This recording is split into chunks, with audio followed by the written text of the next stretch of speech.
ॐ श्री दुर्गायै नमः। श्री दुर्गा अष्टोत्तर शतनाम स्तोत्रम्। ईश्वर उवाच शतनाम प्रवक्ष्यामि शृणुष्व कमलानने। यस्य प्रसादमात्रेण दुर्गा प्रीता भवेत् सती।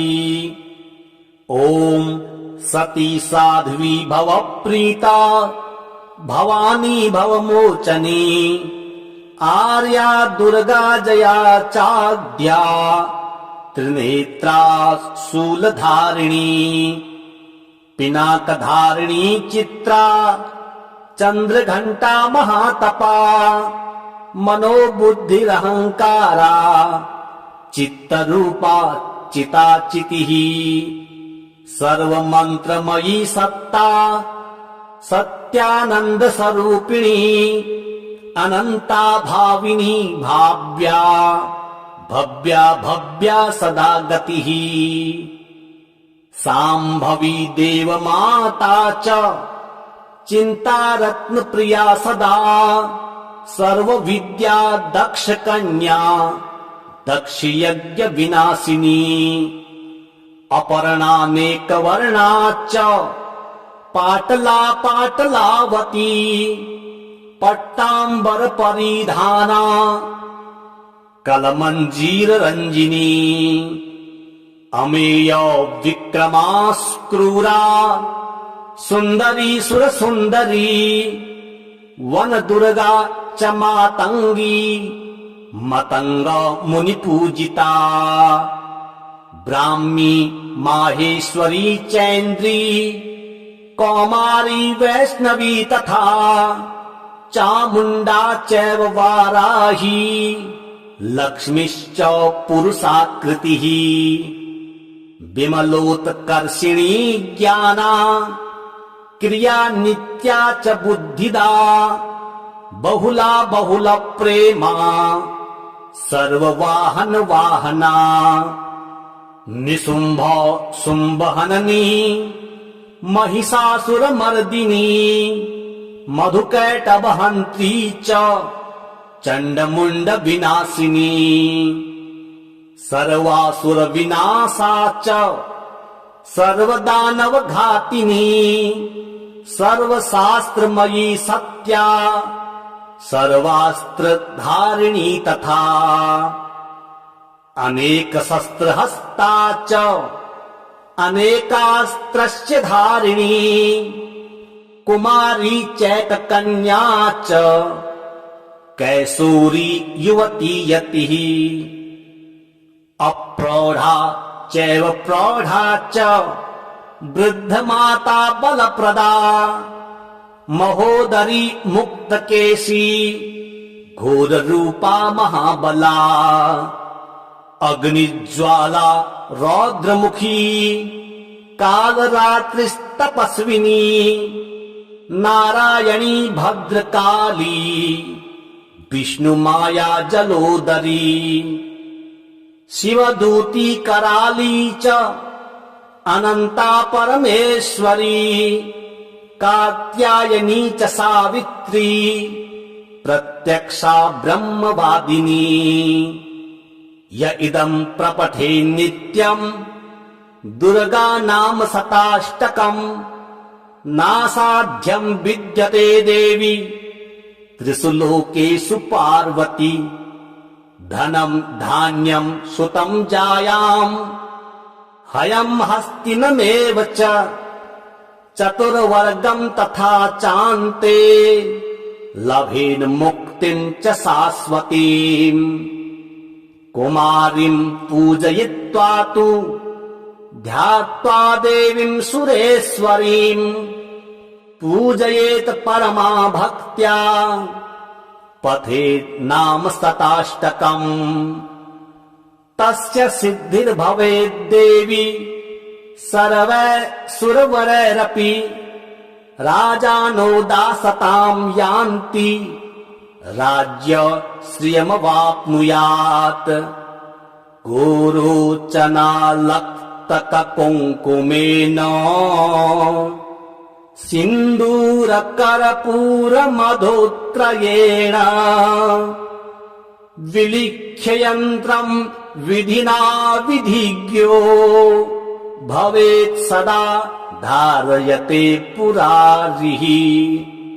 भौमावास्या निशामग्रे चन्द्रे शतभिषाम् गते विलिख्य प्रपठेत् स्तोत्रम् स भवेत् सम्पदाम् पदम्। ईश्वर उवाच सतनाम प्रवक्ष्यामि शृणुष्व कमलानने यस्य प्रसादमात्रेण दुर्गा प्रीता भवेत् सती। ॐ सती साध्वी भव प्रीता भवानी भवमोचनी आर्या दुर्गा जया चाद्या त्रिनेत्रा शूलधारिणी पिनाकधारिणी चित्रा चन्द्रघण्टा महातपा मनोबुद्धिरहङ्कारा चित्तरूपा चिताचितिः सर्वमन्त्रमयी सत्ता सत्यानन्दस्वरूपिणी अनन्ता भाविनी भाव्या भव्या भव्या सदा गतिः शाम्भवी देवमाता च चिन्तारत्नप्रिया सदा सर्वविद्या दक्षकन्या दक्षयज्ञविनाशिनी अपर्णानेकवर्णा च पाटला पाटलावती पट्टाम्बरपरिधाना कलमञ्जीररञ्जिनी अमेय विक्रमास्क्रूरा सुन्दरी सुरसुन्दरी वनदुर्गा च मातङ्गी मतङ्ग मुनिपूजिता ब्राह्मी माहेश्वरी चैन्द्री कौमारी वैष्णवी तथा चामुण्डा चैव वाराही लक्ष्मीश्च पुरुषाकृतिः विमलोत्कर्षिणी ज्ञाना क्रिया नित्या च बुद्धिदा बहुला बहुल प्रेमा सर्ववाहन वाहना निशुम्भ शुम्भहननी महिषासुरमर्दिनी मधुकैटभहन्त्री च चण्डमुण्ड विनाशिनी सर्वासुर विनाशा च सर्वदानवघातिनी सर्वशास्त्रमयी सत्या सर्वास्त्रधारिणी तथा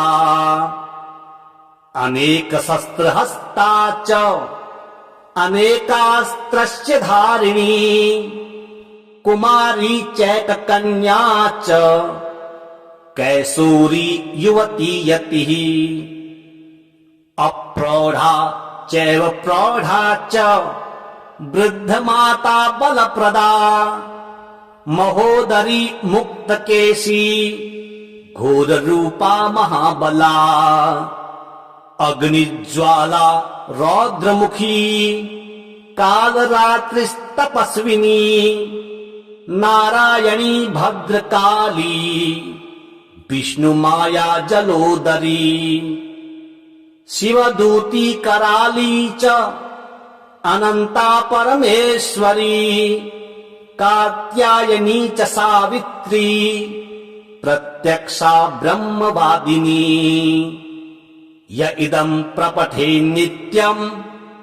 दुर्गा नाम शताष्टकम् नासाध्यं विद्यते देवी त्रिषु लोकेषु पार्वती धनं धान्यं सुतं जायाम् हयं हस्तिनमेव च चतुर्वर्गं तथा चान्ते लभेन मुक्तिं च शाश्वतीम् कुमारीं पूजयित्वा तु ध्यात्वा देवीं सुरेश्वरीं पूजयेत परमा भक्त्या पठेत् नाम शताष्टकम् तस्य सिद्धिर्भवेत् देवी सर्वैः राजानो दासताम् यान्ति राज्य श्रियमवाप्नुयात् गोरोचनालक्तककुङ्कुमेन सिन्दूरकर्पूरमधुत्रयेण विलिख्य यन्त्रम् विधिना विधिज्ञो भवेत् सदा धारयते पुरारिः भौमावास्या निशामग्रे चन्द्रे शतभिसाम् गते विलिख्य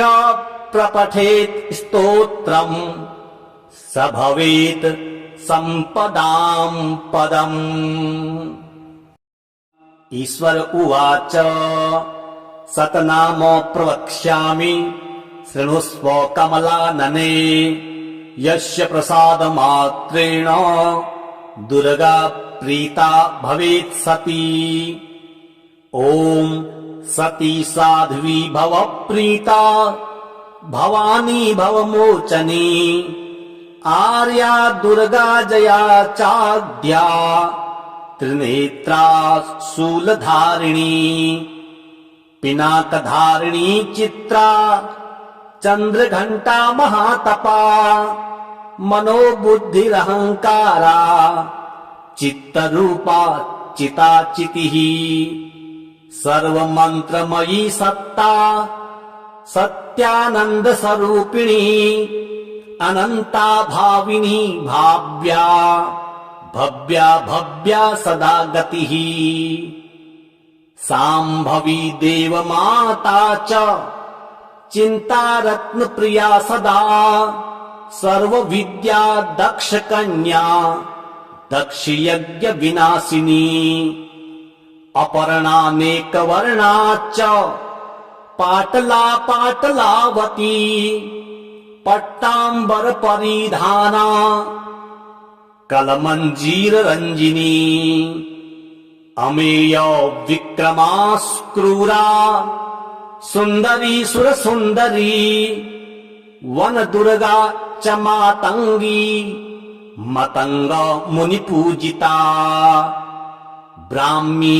माहेश्वरी चैन्द्री कौमारी वैष्णवी तथा चामुण्डा चैव वाराही लक्ष्मीश्च पुरुषाकृतिः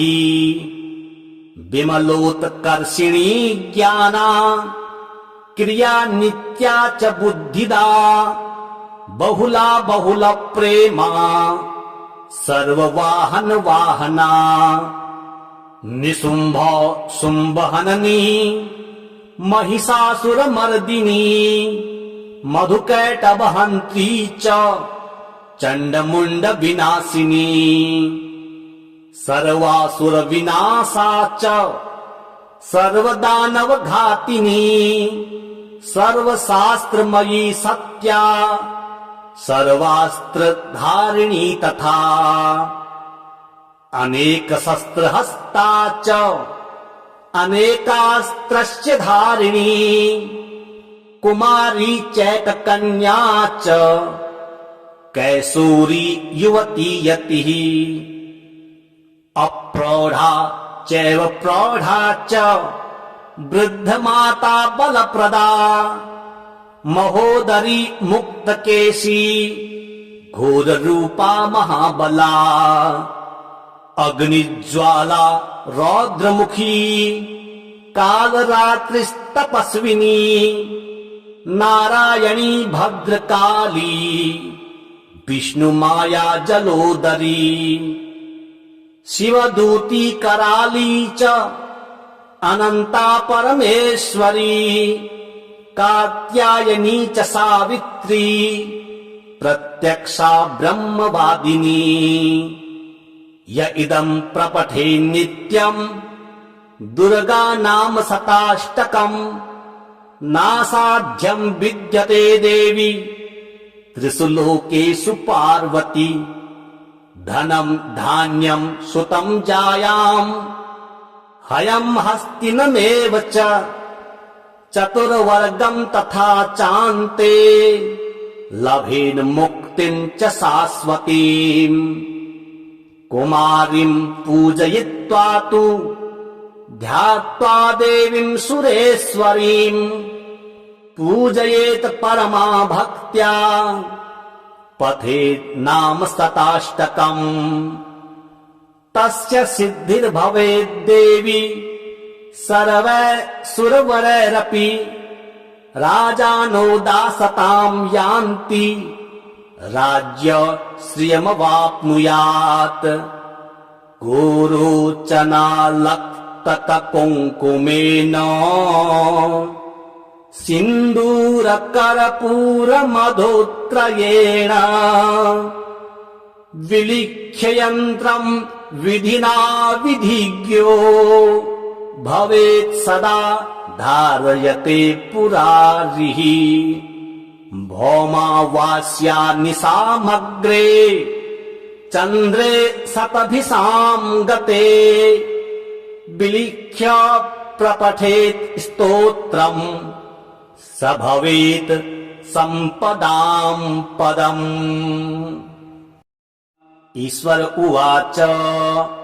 शतनाम प्रवक्ष्यामि शृणुष्व कमलानने यस्य प्रसादमात्रेण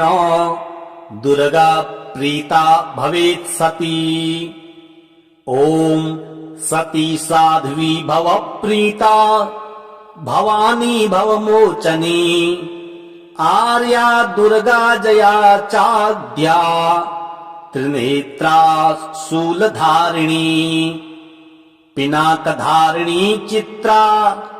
चन्द्रघण्टा महातपा मनोबुद्धिरहङ्कारा चित्तरूपा चिताचितिः सर्वमन्त्रमयी सत्ता सत्यानन्दस्वरूपिणी अनन्ता भाविनी भाव्या भव्या भव्या सदा गतिः साम्भवी देवमाता च चिन्तारत्नप्रिया सदा सर्वविद्या दक्षकन्या दक्षयज्ञ विनाशिनी अपर्णानेकवर्णा च पाटला पाटलावती पट्टाम्बर परिधाना कलमञ्जीर रञ्जिनी अमेय विक्रमास्क्रूरा सुन्दरी सुरसुन्दरी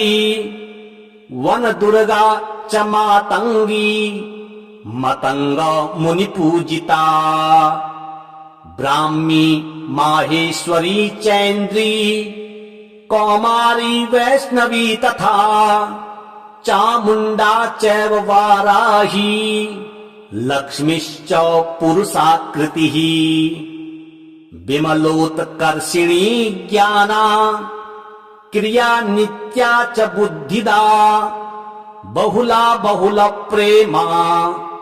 सर्ववाहन वाहना निशुम्भ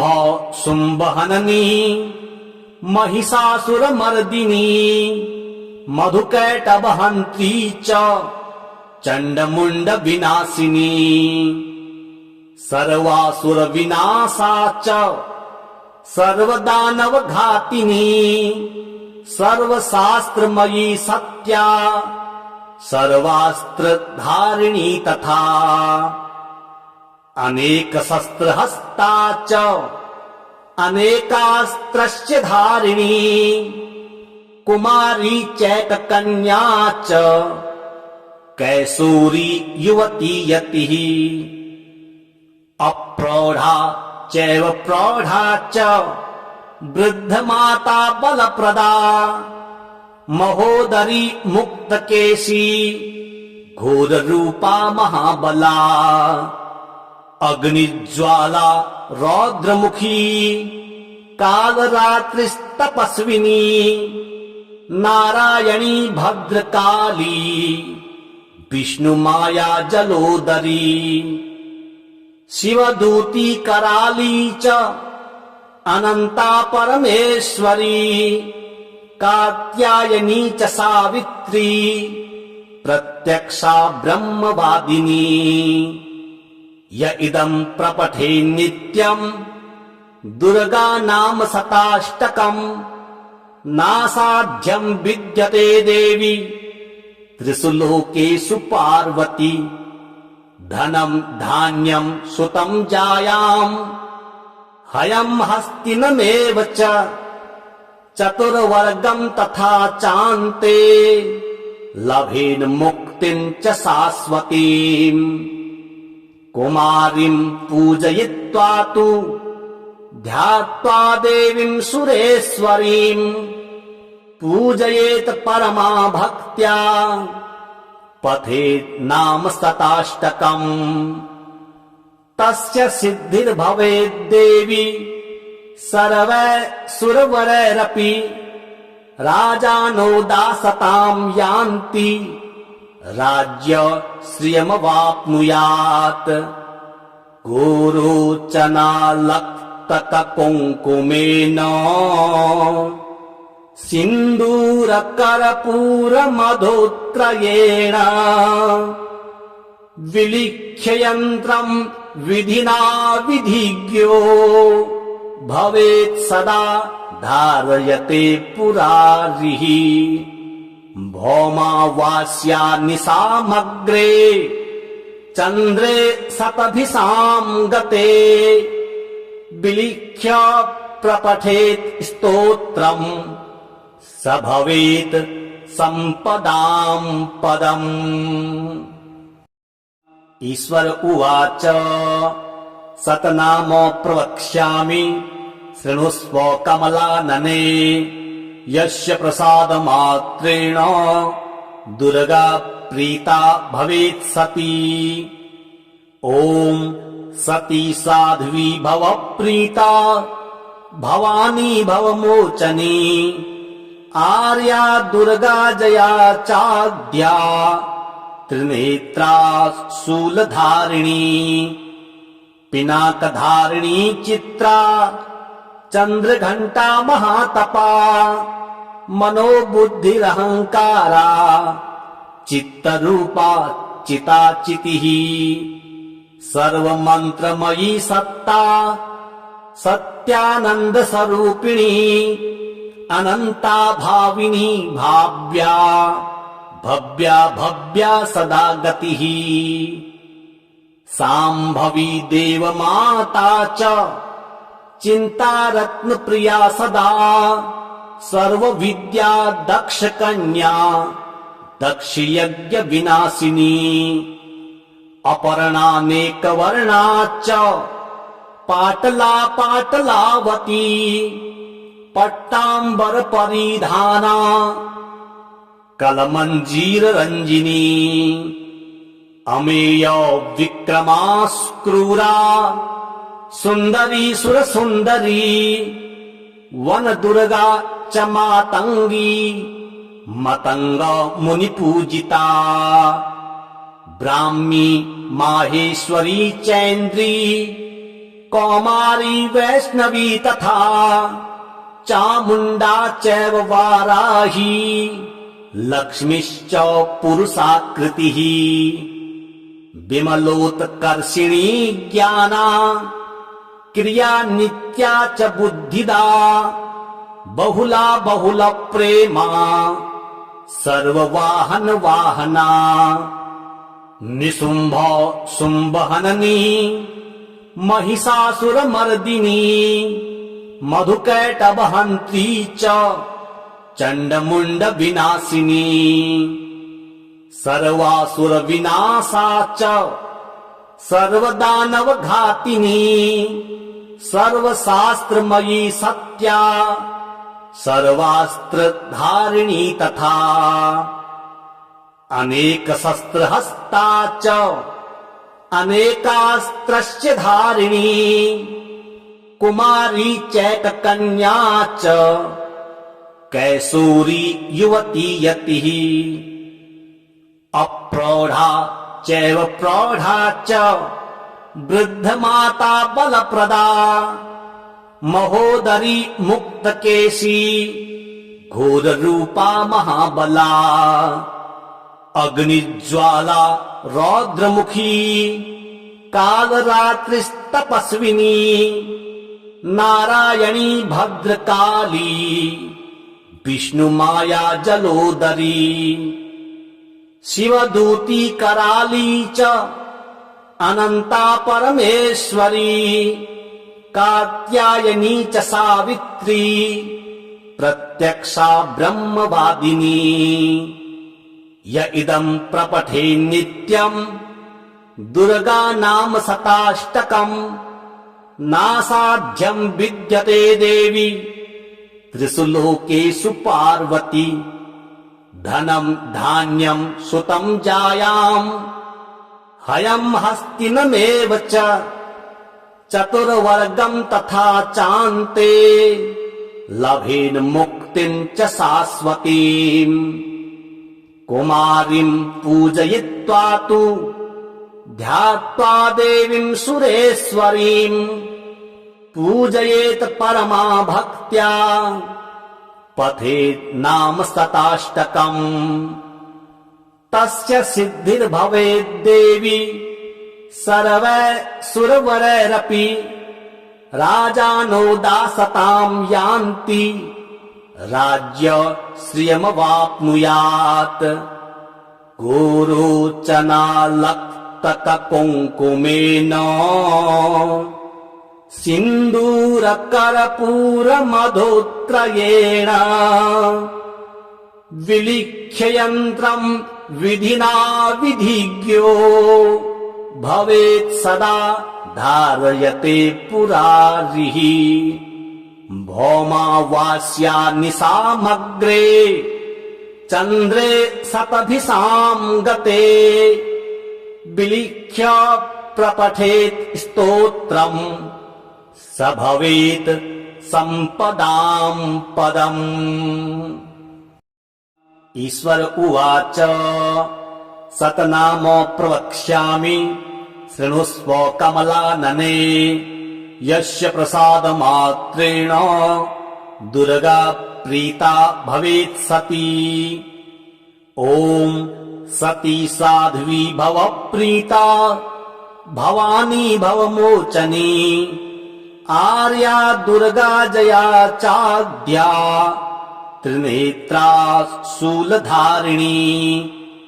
पिनाकधारिणी चित्रा चंद्रघंटा महातपा मनोबुद्धिरहंकारा चित्तरूपा चिताचितिः सर्वमंत्रमयी सत्ता सत्यानंद स्वरूपिणी अनंता भाविनी भाव्या भव्या भव्या सदा गतिः सांभवी देवमाता च चिंता रत्न प्रिया सदा सर्व विद्या दक्ष कन्या दक्ष यज्ञ विनाशिनी अपर्णानेक वर्णा च पाटला पाटलावती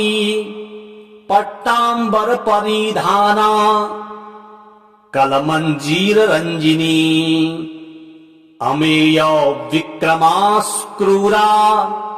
सुंदरी सुर सुंदरी वन दुर्गा च मातंगी मतंग मुनि पूजिता ब्राह्मी माहेश्वरी चैन्द्री कौमारी वैष्णवी तथा चामुंडा चैव वाराही लक्ष्मीश्च पुरुषाकृतिः विमलोत्कर्षिणी ज्ञाना क्रिया नित्या च बुद्धिदा बहुला बहुल प्रेमा सर्ववाहन वाहना निशुंभ शुंभहननी महिषासुरमर्दिनी मधुकैटभहन्त्री च चंडमुंड विनाशिनी सर्वासुर विनाशा च सर्वदानव घातिनी सर्वशास्त्रमयी सत्या सर्वास्त्रधारिणी तथा अनेकशस्त्रहस्ता च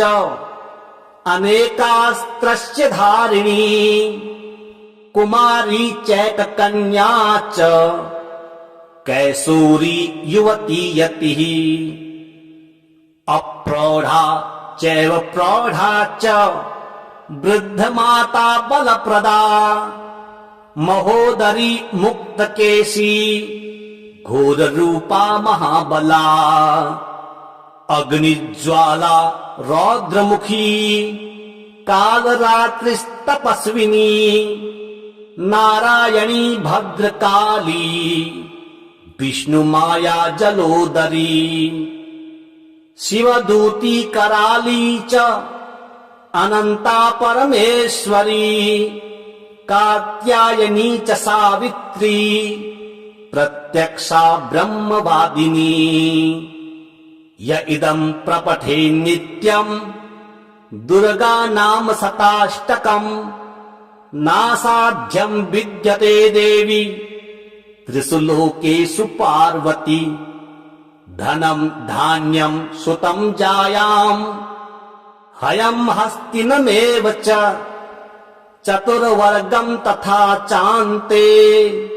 लभेन मुक्तिं च शाश्वतीम् कुमारीं पूजयित्वा तु ध्यात्वा देवीं सुरेश्वरीं पूजयेत परमा भक्त्या पठेत् नाम शताष्टकम् तस्य सिद्धिर्भवेत् देवी सर्वैः राजानो दासतां यान्ति राज्य श्रियमवाप्नुयात् गोरोचनालक्तककुङ्कुमेन सिन्दूरकर्पूरमधोत्रयेण विलिख्य यन्त्रम् विधिना विधिज्ञो भवेत् सदा धारयते पुरारिः भौमावास्या निशामग्रे चन्द्रे शतभिषां गते विलिख्य प्रपठेत् स्तोत्रम् स भवेत् सम्पदां पदम्। ईश्वर उवाच शतनाम प्रवक्ष्यामि शृणुष्व कमलानने यस्य प्रसादमात्रेण दुर्गा प्रीता भवेत् सती ॐ सती साध्वी भव प्रीता भवानी भवमोचनी आर्या दुर्गा जया चाद्या त्रिनेत्रा शूलधारिणी पिनाकधारिणी चित्रा चंद्रघंटा महातपा मनोबुद्धिरहंकारा चित्तरूपा चिताचितिः सर्वमंत्रमयी सत्ता सत्यानंद स्वरूपिणी अनंता भाविनी भाव्या भव्या भव्या सदा गतिः सांभवी देवमाता च चिंता रत्न प्रिया सदा सर्व विद्या दक्ष कन्या दक्ष यज्ञ विनाशिनी अपर्णानेक वर्णा च पाटला पाटलावती पट्टांबर परिधाना कलमंजीर रंजिनी अमेय विक्रमास्क्रूरा सुंदरी सुर सुंदरी वन दुर्गा च मातंगी मतंग मुनि पूजिता ब्राह्मी माहेश्वरी चैन्द्री कौमारी वैष्णवी तथा चामुंडा चैव वाराही लक्ष्मीश्च पुरुषाकृतिः विमलोत्कर्षिणी ज्ञाना क्रिया नित्या च बुद्धिदा बहुला बहुल प्रेमा सर्ववाहन वाहना निशुंभ शुंभहननी महिषासुरमर्दिनी मधुकैटभहन्त्री च चण्डमुण्ड विनाशिनी सर्वासुर विनाशा च सर्वदानव घातिनी सर्वशास्त्रमयी सत्या सर्वास्त्रधारिणी तथा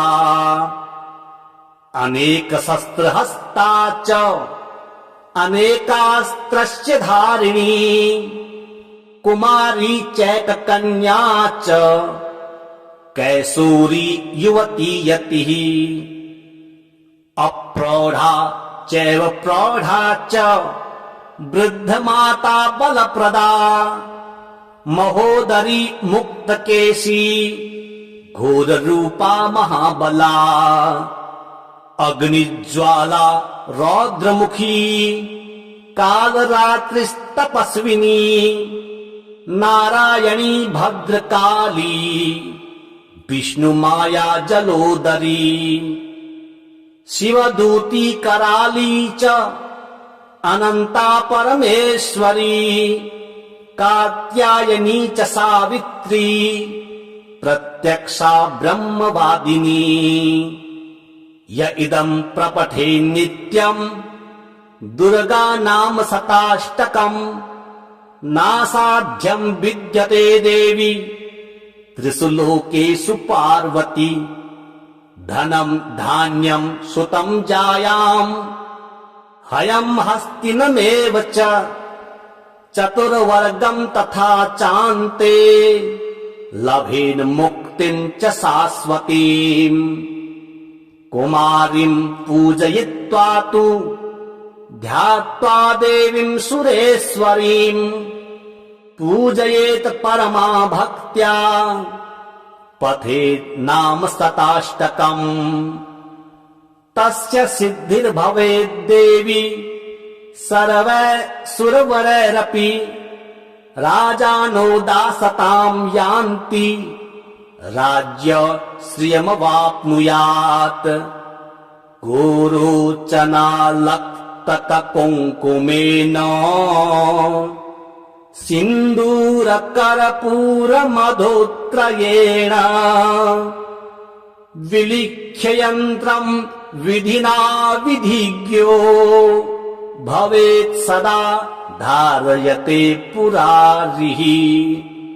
भौमावास्या निशामग्रे चन्द्रे शतभिषां गते विलिख्य प्रपठेत् स्तोत्रम् स भवेत् सम्पदां पदम्।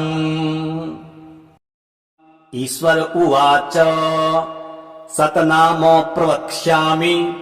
शृणुष्व कमलानने यस्य प्रसादमात्रेण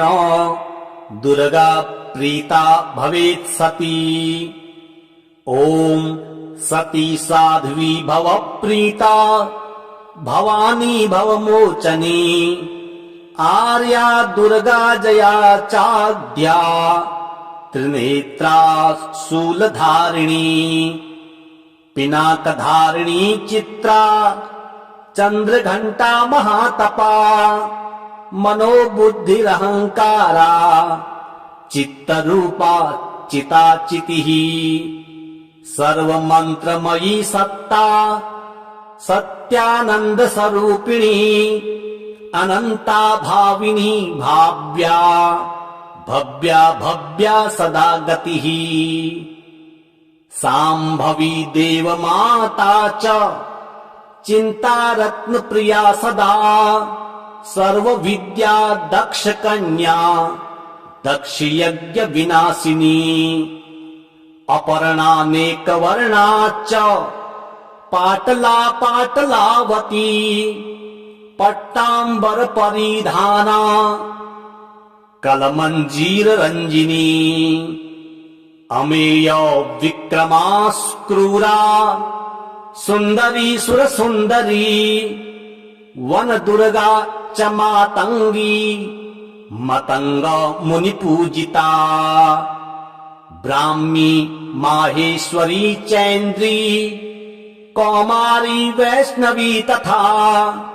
चामुण्डा चैव वाराही लक्ष्मीश्च पुरुषाकृतिः विमलोत्कर्षिणी ज्ञाना क्रिया नित्या च बुद्धिदा बहुला बहुल प्रेमा सर्ववाहन वाहना निशुंभ शुंभहननी महिषासुरमर्दिनी मधुकैटभहन्त्री च चण्डमुण्ड विनाशिनी सर्वासुर विनाशा च सर्वदानव घातिनी सर्वशास्त्रमयी सत्या सर्वास्त्र धारिणी तथा अनेक शस्त्र हस्ता च अनेकास्त्रस्य धारिणी कुमारी चैक कन्या च कैसूरी युवती यतिः अप्रौढ़ा चैव प्रौढ़ा च वृद्ध माता बलप्रदा महोदरी मुक्तकेशी घोर रूपा महाबला अग्निज्वाला रौद्रमुखी कालरात्रिस्तपस्विनी नारायणी भद्रकाली विष्णुमाया जलोदरी शिवदूती कराली च अनंता परमेश्वरी कात्यायनी च सावित्री प्रत्यक्षा ब्रह्मवादिनी य इदं प्रपठे नित्यं दुर्गा नाम शताष्टकम् नासाध्यं विद्यते देवी त्रिषु लोकेषु पार्वती धनं धान्यं सुतं जायां हयं हस्तिनमेव च चतुर्वर्गं तथा चान्ते लभेन मुक्तिं च शाश्वतीम् कुमारीं पूजयित्वा तु ध्यात्वा देवीं सुरेश्वरीं पूजयेत परमा भक्त्या पठेत् नाम शताष्टकम् तस्य सिद्धिर्भवेत् देवी सर्वैः राजानो दासतां यान्ति राज्य श्रियमवाप्नुयात् गोरोचनालक्तककुङ्कुमेन सिन्दूरकर्पूरमधुत्रयेण विलिख्य यन्त्रं विधिना विधिज्ञो भवेत् सदा धारयते पुरारिः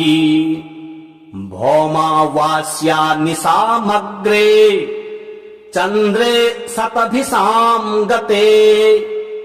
विलिख्य प्रपठेत् स्तोत्रम्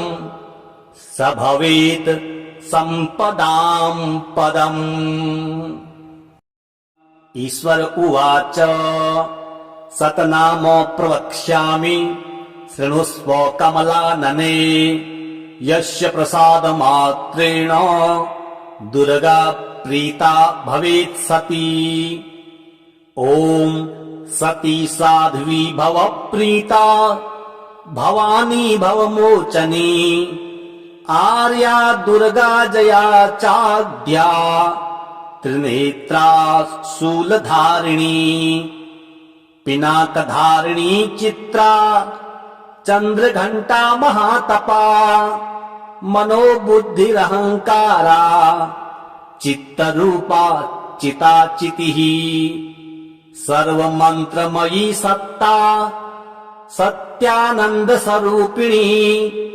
अनंता भाविनी भाव्या भव्या भव्या सदा गतिः सांभवी देवमाता च चिंता रत्न प्रिया सदा सर्व विद्या दक्ष कन्या दक्ष यज्ञ विनाशिनी अपर्णानेक वर्णा च पाटला पाटलावती पट्टांबर परिधाना कलमंजीर रंजिनी अमेय विक्रमा क्रूरा सुंदरी सुर सुंदरी वन दुर्गा च मातंगी मतंग मुनि पूजिता ब्राह्मी माहेश्वरी चैन्द्री कौमारी वैष्णवी तथा चामुंडा चैव वाराही लक्ष्मीश्च पुरुषाकृतिः विमलोत्कर्षिणी ज्ञाना क्रिया नित्या च बुद्धिदा बहुला बहुल प्रेमा सर्ववाहन वाहना निशुंभ शुंभहननी महिषासुरमर्दिनी मधुकैटभहन्त्री च चण्डमुण्ड विनाशिनी सर्वासुर विनाशा च सर्वदानव घातिनी सर्वशास्त्रमयी सत्या सर्वास्त्र धारिणी तथा अनेक शस्त्र हस्ता च अनेकास्त्रस्य धारिणी कुमारी चैक कन्या च कैसूरी युवती यतिः अप्रौढ़ा चैव प्रौढ़ा च वृद्ध माता बलप्रदा महोदरी मुक्तकेशी घोर रूपा महाबला अग्निज्वाला रौद्रमुखी कालरात्रिस्तपस्विनी नारायणी भद्रकाली विष्णुमाया जलोदरी शिवदूती कराली च अनंता परमेश्वरी कात्यायनी च सावित्री प्रत्यक्षा ब्रह्मवादिनी य इदं प्रपठे नित्यं दुर्गा नाम शताष्टकम् नासाध्यं विद्यते देवी त्रिषु लोकेषु पार्वती धनं धान्यं सुतं जायाम् हयं हस्तिनमेव च चतुर्वर्गं तथा चान्ते लभेन मुक्तिं च शाश्वतीम् कुमारीं पूजयित्वा तु ध्यात्वा देवीं सुरेश्वरीं पूजयेत परमा भक्त्या पठेत् नाम शताष्टकम् तस्य सिद्धिर्भवेत् देवी सर्वैः राजानो दासतां यान्ति राज्य श्रियमवाप्नुयात् गोरोचनालक्तक कुङ्कुमेन सिन्दूरकर्पूरमधोत्रयेण विलिख्य यन्त्रम् विधिना विधिज्ञो भवेत् सदा धारयते पुरारिः भौमावास्या निशामग्रे चन्द्रे शतभिषां गते विलिख्य प्रपठेत् स्तोत्रम् स भवेत् सम्पदां पदम्।